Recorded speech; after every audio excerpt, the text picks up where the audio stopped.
How many of you were told by a cloud vendor or by a consultant about how much money you're going to save by moving from on-prem to the cloud?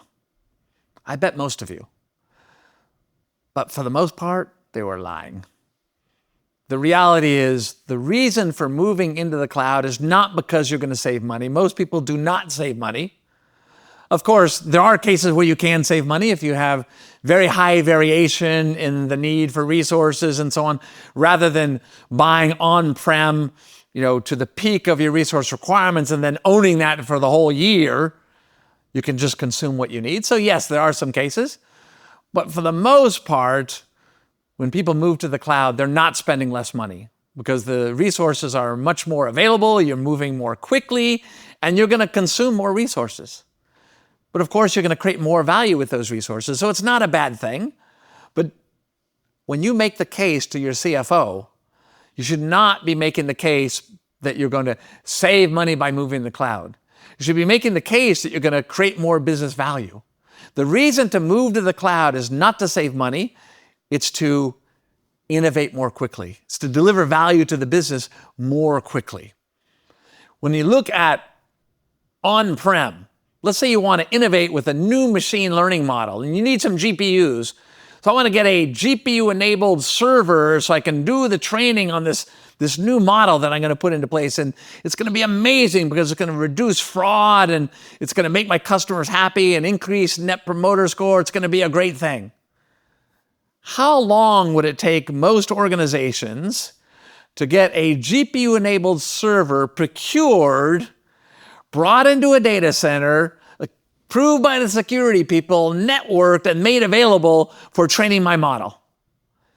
In most organizations, this is not measured in days or even weeks, it's months. That is not the kind of cycle you want for innovation. Innovation needs to be fast and cheap. Months is not fast. And by the way, it's not cheap either, because now you own this server. I mean, maybe you leased it, but you basically have that expense, and most people end up buying the servers. And once you buy the server and you've got it all networked and so on, when you're innovating, more than 50% of what you do is not going to succeed. If all your experiments succeed, you're not really innovating, you're just doing incremental improvement. So innovation has to involve failure. Now, the problem with failure is it should be fast and cheap, but on-prem, it's actually long and expensive because it took me a long time to get that GPU-enabled server. Turned out that model that I was training for wasn't quite the right thing. Now this GPU-enabled server, what's it going to do?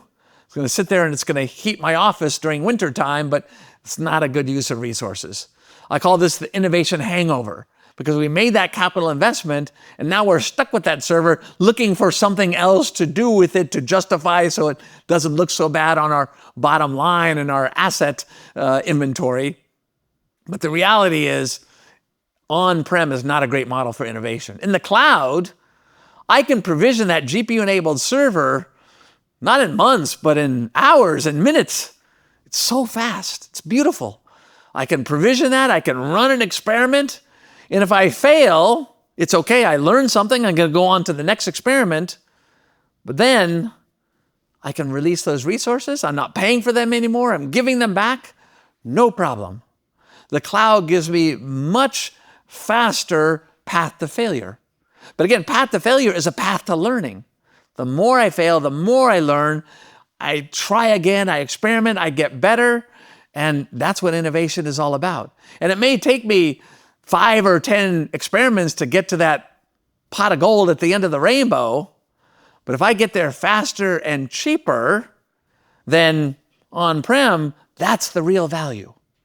It's not that I spent less on the cloud, it's that I innovated faster and I delivered more value faster. Now, taking all that into consideration, it's very important that along with that innovation, we also introduced FinOps, financial operations. So we all know IT ops, making sure everything is running and meeting service levels and so on. Yes, we know how to do that. FinOps is the financial aspects of that. FinOps in the cloud is different than on-prem.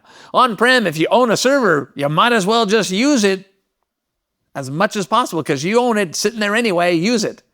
In the cloud, you have to be much smarter about how you use resources. Doing workload management so that your resources are used efficiently within budget. You're not surprising the CFO at the end of the month, that you're prioritizing the high service level workloads so it gets all the resources you need. And then other workloads you may want to manage effectively to stay within your budgets and your commitments to your CFO and so on. Critical success factors in the cloud: innovation. Focus on innovation, focusing on delivering high value quickly. Once you do the innovation, you can decide whether you're going to run it in the cloud or on-prem. Increasingly, it'll be in the cloud because the world-class tools are mostly in the cloud, specifically for AI and ML types of workloads. But as you deploy these, understand that it's not free, that you've got to have the FinOps to measure, capture, and manage the consumption of resources so that you are staying within your financial targets and also within your green targets. The consumption of energy associated with all this machine learning and training and so on is non-trivial. And so organizations become more and more aware of CO2 emissions associated with compute and compute in the cloud. We want to manage not only the dollars, but also the CO2 and carbon accounting that is associated with those workloads. Innovation plus FinOps, that's success in the cloud.